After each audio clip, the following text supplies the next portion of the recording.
नमस्कार, मैं आनंद राज त्रिपाठी। जीवन आनंदा में बहुत सारा स्वागत है। बहुत दिनों से ये वीडियो बनाने की इच्छा मन में थी।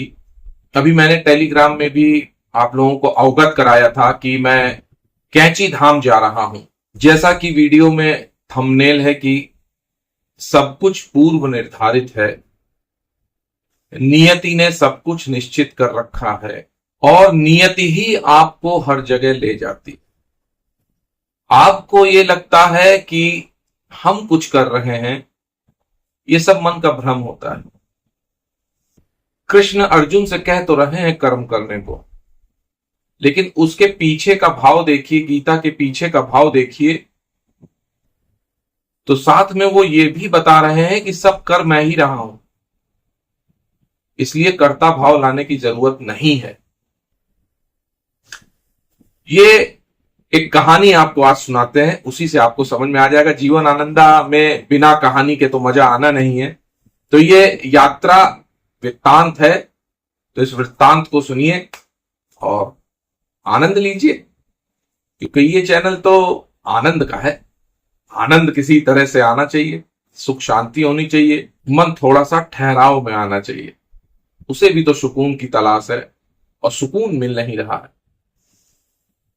हम लोग कानपुर से यात्रा शुरू करते हैं, थोड़ी दूर चलते हैं तो ये डिसाइड होता है कि यार कार में एक वाइपर ब्लेड गड़बड़ है। हम लोग हरदोई पहुंचते हैं और फिर वहां पे ये होता है कि एक ब्लेड की तलाश कर ली जाए। प्लस हमारे साथ जो चल रहे थे वो चाय लेकर आते हैं, चाय पी जाती है, फिर ये होता है कि एक चाय और पी जाए। तो एक चाय हम लोग पी चुके थे, उसके बाद वाइपर ब्लेड बदलने के लिए एक ऑटो पार्ट्स की दुकान पे गए, उन्होंने ब्लेड बदला, लौट के आए कि चलो एक चाय पी लेते हैं। फिर गाड़ी हम लोगों ने खड़ी कर दी। सुनते चलिए, अब की बार जहां पर गाड़ी खड़ी की तो एक केले का ठेला था, केले का ठेला खड़ा था। वो कुछ बड़बड़ाया कि बताओ हमारी दुकानदारी का समय और ये खड़ा कर दिया। तो हमारे साथ महिलाएं भी थी, हमारी पत्नी थी और जो साहब थे उनकी पत्नी थी। तो उन्होंने कहा कि इसका नुकसान नहीं होना चाहिए। देखिए, नियति कहां से बनना स्टार्ट होती है ये समझिए, और कहां की श्रृंखला को जोड़ती है ये समझना है। वो श्रृंखला कहां पर जुड़ी जाके, वो कौन इंतजार कर रहा था और कहां से बात शुरू हुई, किसका प्रारब्ध कहां किस चीज को उपलब्ध होगा या उपलब्ध कराएगा, और कहानियां कितनी सारी कहां से चलेंगी। वो वही है मार्वल यूनिवर्स का लोकी। हम थोड़े यार आधुनिक बाबा हैं यार, तो हम बहुत आडंबर में नहीं पड़ते हैं, जो सत्य है वो समझा रहे हैं, या ये कह सकते हो जो हम अनुभव करते हैं वो बताते हैं। किताबों में वेदों में सब कुछ लिखा है, तो हमारा मानने पे विश्वास नहीं, जानने पे विश्वास है।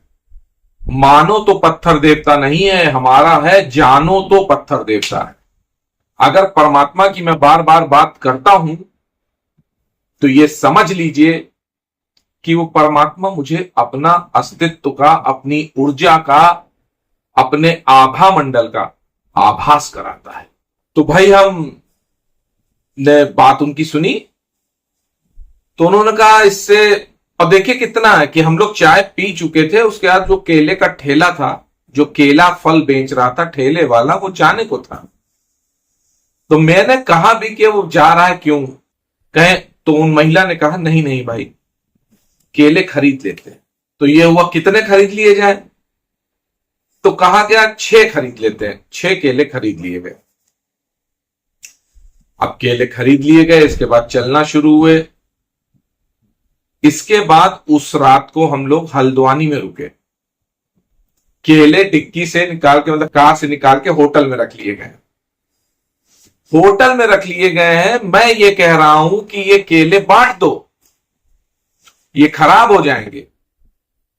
ये जो आ रहा है वेटर, ये जो बार बार हम लोग को सेवा उपलब्ध करा रहा है, कभी पानी मंगा रहे हैं, कभी कुछ मंगा रहे हैं, कभी हम लोग कुछ खाना ले गए थे वो गर्म करा रहे हैं, इसको दे दो केले, क्योंकि मैंने उसको कुछ पैसे दिए थे, मैं केले भी दे दो यार, इसी को दान हो जाएगा।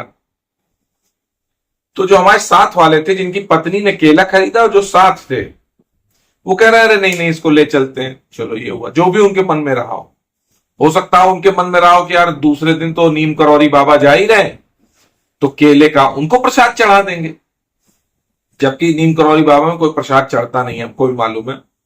लेकिन ये मेरे मन में विचार आया, देखो जो आता जा रहा है वो बात होती है। फिर चलने लगे।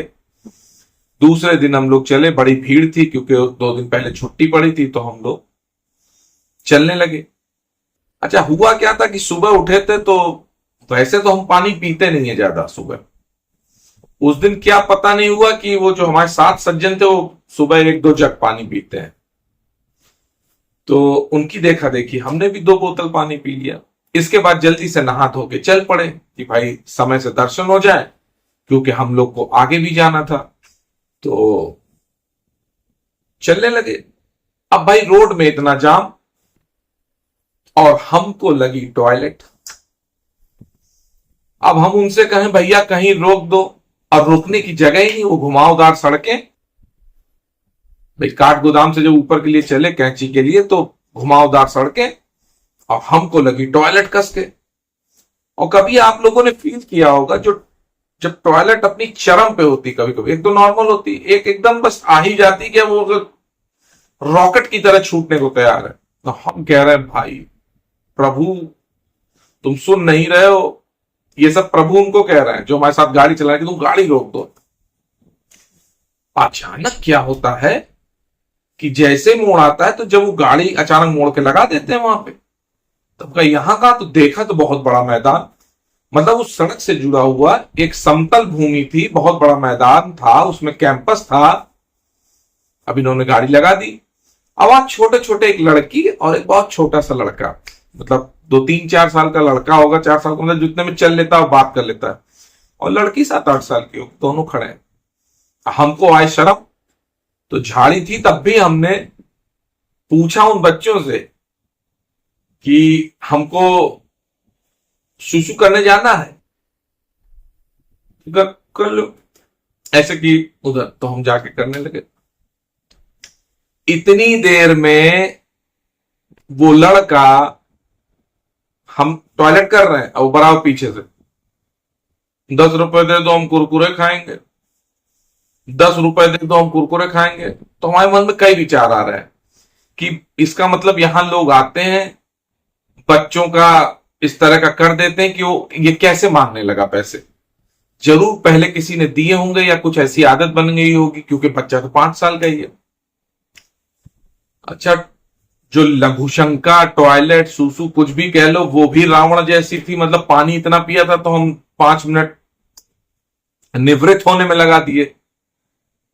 जब मुड़ के देखा तो बिटिया को 2 केले, उस 6 केले में से 2 केले उन महिला ने दे दिए, वो बिटिया पकड़े दोनों हाथ में। और तब तक हम इसको 10 रुपए दे चुके हैं कि यार तुम कुरकुरे खा लेना। कार की तरफ हम बढ़े, हमारा हाथ उन्होंने धुलाया, उसके बाद हम कार में बैठने को थे, तो बिटिया को जो 2 केले दिए गए थे उसमें एक आ गया, एक इसको केला दे देना। चलो ये बात हो गई। इसके बाद वो बिटिया कहती है कि 10 रुपए इसको दिए आपने, हमको भी दीजिए, उसको भी दे दिए। उसके बाद हम चल पड़े, गाड़ी बस चलने लगी, फिर चलने लगे कैंची धाम की तरफ। अब रास्ते भर हम ये विचार करते रहे, इसका जोड़ घटाव करते रहे कि केला हम लोगों ने कहां से खरीदा, केले को क्या खरीदना जरूरी था, हम मना ही कर रहे थे, उसके बाद भी खरीदा गया। हल्द्वानी के होटल गए, वहां पर केला देने की बात आई, नहीं दिया गया। कुछ तारतम, कुछ कार्यक्रम, कुछ ऐसा बना घटनाक्रम कि हमको टॉयलेट लगी, हम यहां रुके और केला उस बिटिया को दिया गया। बहुत अच्छी बात है। अब हमको ये लगा कि नियति कितनी बड़ी है कि केला, हरदोई के ठेले का केला खरीद के इस बिटिया को खाना था, इस बच्चे को खाना था, हमको यहां टॉयलेट करनी थी, इन दोनों बच्चों को हमको 10-10 रुपए देने थे। रुपए का तो चलो अपनी जगह दिए कि नहीं दिए, लेकिन केले का प्रारब्ध, केला किसके पेट में जाके पचेगा उसका प्रारब्ध, और कौन उसको खाएगा, मांगेगा। मांगा नहीं था केला उन्होंने, तो पैसे मांग रहा था बच्चा, और इधर बिटिया आ गई थी, केले दे दिए गए। आगे चले, सबकी अपनी नियति है। इसके बाद हम लोग पहुंचे तो ये हुआ कि चाय पी लिया, तो फिर हमारी पत्नी ने कहा नहीं पहले दर्शन करते हैं फिर चाय वाय पियेंगे। दर्शन करने गए। अब दर्शन में वो केले फिर 4 बचे, उसको लेके हम फिर, तो वो महिला कहे हमसे कि ये केले भाई, तो एक गाय बैठी थी। हम लोग आगे चले गए, हमने कहा लाओ केले तुम्हारे गाय को खिलाते हैं। गाय के पास गए।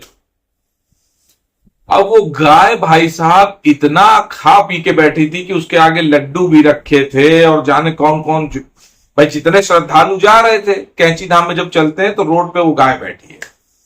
अब वो गाय कुछ नहीं खा रही है, हमने भी केले दिए तो उसने खाने से ही मना कर दिया। ये केले की नियति है, गाय की नियति है, गाय को केले नहीं खाने।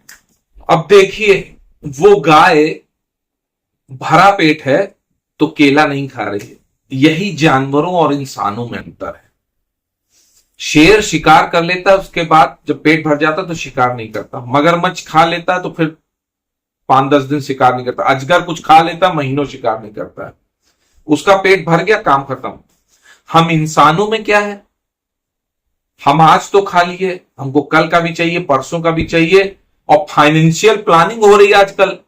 हमको आज कल परसों नहीं, बरसों का चाहिए। यानी कि उस समय जब महंगाई इतनी होगी तो आज का 1 लाख रुपए तब 1.5 लाख रुपए होगा, तो उतना पैसा चाहिए। उसका कॉर्पस बिल्डिंग हो रही है, उतना पैसा वेल्थ क्रिएशन करना है। यह है इंसान। तुमको यह भी नहीं पता है कि उस समय तक संसार रहेगा भी कि नहीं रहेगा, 25 साल आगे की कहानी है। तो उस गाय ने हमको क्या सीख दी कि पेट भरा है तो शांति से बैठे हैं। अगर आज परमात्मा ने खाने को दिया है तो कल भी परमात्मा खाने को देगा। जब इस आशा से आप एकदम आनंदित रहेंगे, यानी कि आपको कोई भी परेशानी परेशान नहीं कर पाएगी। भविष्य की परेशानी कि भविष्य में ऐसा ना हो जाए तो क्या होगा। जब इतना आनंद से रहेंगे और मुक्त रहेंगे परेशानियों से, तब परमात्मा बरसेगा। और आपने पहले ही सारी प्लानिंग कर रखी है तो फिर कैसे होगा। अगर उस गाय को भोजन मिल रहा है तो भोजन तो आपको भी मिलेगा, आपकी भी सारी आवश्यकताएं पूरी होंगी, बशर्ते आपको समर्पण की जरूरत है। और मैं समर्पण को हमेशा कहता हूं, सर झुकाना नहीं होता, सर काट के रख देना होता है। सर काट के रख दो ईश्वर के सामने, सब कुछ 100% उस पर छोड़ दो, वो जरूर सब कुछ करेगा। आप जो मन में सोचोगे, आपकी अनचाही इच्छाओं को भी पूरा करेगा। अगर मैं ये चीज बोल रहा हूं तो ये मान लीजिए कि मैंने इसका अनुभव किया है, क्योंकि मेरा एक ही चीज है, जब तक मैं जान नहीं लेता हूं तब तक मानता नहीं हूं। और ईश्वर ने मुझको हजारों बार इस जीवन में, हजारों बार कम बोल रहा हूं, मन ये जनवाया कि बेटा मैं हूं, तो चिंता ना कर। और मैंने भी कहा कि बिग डैडी, एक तो मेरे डैडी हो, एक बिग डैडी। बिग डैडी तुम हो तो मुझे फिर क्या दिक्कत है, मैं तो हमेशा एवर रेडी हूं। एवर रेडी हूं मैं, समझ लो कि ये चीज। आगे चले, फिर उस दिन कैंची धाम में अक्सर बंदर लगते हैं। जब वो पुल पार करते हैं तो नल जिधर रहता है उधर बंदर रहते हैं। तो हमने कहा लाओ अपने केले, और वो 4 केले हमने वहां पर रखे। हम केले रखने जा रहे हैं, उधर से एक बंदर आ रहा है। जैसे उसे लग गया कि केले रखेंगे सबसे पहले हम लेंगे, उसने एक केला मुंह में दबाया, एक हाथ में दबाया, भाग गया। इसके बाद 2 बंदर आए, उन्होंने केले लिए।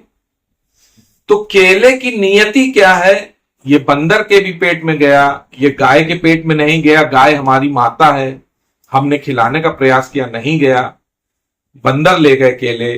कैंची धाम में नीम करौरी बाबा के यहाँ वो बंदर पले हुए हैं, कुछ ना कुछ कोई खाता पीता रहता है, किसी का चश्मा भी छीन लेते हैं, कुछ भी होता है।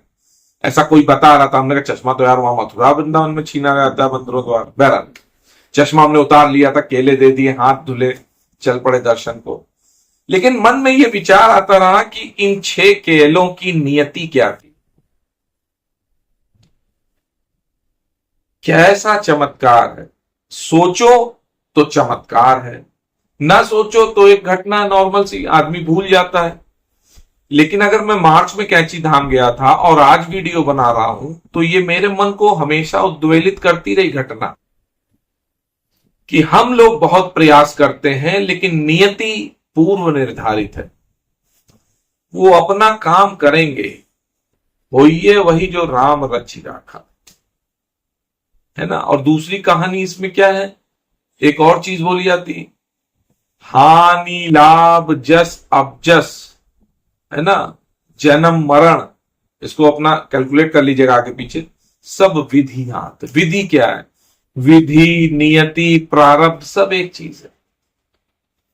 आपके कर्म ऊपर आकाश में संचित हैं। जितने कर्म इस जीवन में किए उतने कर्म ऊपर आकाश में संचित है। जब दोबारा जन्म लेंगे, उन ग्रहों की दशा एक्टिव होगी तो वो संचित क्रम अपनी श्रृंखला खुद जोड़ेंगे आपसे। वो खुद जुड़ेंगे, खुद प्रकट होंगे, खुद उसका फल देंगे, अच्छा या बुरा। इसीलिए कहते हैं कि कर्म अच्छा करिए, आदमी बनने की कोशिश करिए। आदमियत तो जिंदा रहनी ही चाहिए, लेकिन हम लोग सिर्फ पैसा कमाने में लगे हुए हैं, और पैसा कमाने में प्रकृति को, समाज को, सबको भूल गए हैं। और समाज तो बहुत अहंकारी हो गया है। अगले वीडियो में जरूर प्रकृति पे, नेचर पे, समाज पर और समाज के अहंकार पे बात होगी इसी जीवन आनंदा में। अभी के लिए मैं वाणी को यहीं विराम देता हूं और आशा करता हूं कि आपने इस यात्रा वृत्तांत से, इस कहानी से कुछ सीख ली हो कि बहुत ज्यादा परेशान मत होइए, ऊपर वाले पे छोड़ दीजिए, जिसको भी मानते हैं उस पर छोड़ दीजिए, या प्रकृति पे, नेचर पे छोड़ दीजिए। जो होना वही होगा, आपके किए कुछ नहीं होगा। आपको लग रहा है कि आप कुछ कर रहे हैं, लेकिन वो हो वैसे ही रहा जैसे उसे होना है। आप उसमें अपना हाथ लगा देते हैं तो सोचते आहा मैंने हाथ लगा दिया, अब ऐसे ऐसे चलेगा ना। वो ऐसे ऐसे पहले ही चल रहा था, आप हाथ लगाते चाहे ना लगाते, या उसको आपका हाथ लगवाना था तो लगवा दिया। तो व्यर्थ के अहंकार में और व्यर्थ की बहुत लालसा, लालच में मत पड़िए। ये जीवन है, बड़े आराम से ऐसे कटता चला जाता है। लोग मानसिक रूप से जब मन को बीच में लगाते हैं, बुद्धि को लगाते हैं, तो उनको सुख दुख का एहसास होता है। नहीं तो कोई बात नहीं, जीवन चल रहा है और चलता चला जाएगा। जीवन एक नदी है, फाइनली वो सागर में मिल जाएगी। ये हम भी पहले सोचते थे कि ये तूफान वो तूफान, समय के अनुसार सारी चीजें सीख गई, सिखा दी गई, किसी ने एहसास करा दिया। इस साल हम 51 में पड़ जाएंगे, अक्टूबर में, 18 अक्टूबर को 50 पूरे होके 51। तो लाइफ का तो सेंचुरी मार ही दिया, हाफ सेंचुरी मार दिया, सेंचुरी का पता नहीं, है ना। तो अब थोड़ा सा इधर भी सोचा जाए, शेयर मार्केट, भौतिकता, फाइनेंशियल सब कुछ देखते हुए थोड़ा और भी चीजों का चिंतन किया जाए, है कुछ तो अपने लिए रुक के विचार किया जाए, बैठा जाए कहीं चुपचाप, है। इतना ये बुद्धि और ये मन इतना समय ही नहीं दे पा रहा आजकल कि आप कहीं आपका विवेक जागृत हो सके। वो जागृत ही नहीं हो पा रहा है कि हम कुछ और सोच सकें कि कुछ और भी है। जिस घटनाक्रम को हमने बताया ये आम आदमी के लिए नॉर्मल क्रम है, लेकिन अगर इस पे चिंतन किया गया, इसकी गहराइयों में झांका गया तो कुछ और बात निकली। चलिए फिर किसी और वीडियो में और बात होगी। आज के लिए आपने मुझे सुना, इसके लिए धन्यवाद। नमस्कार।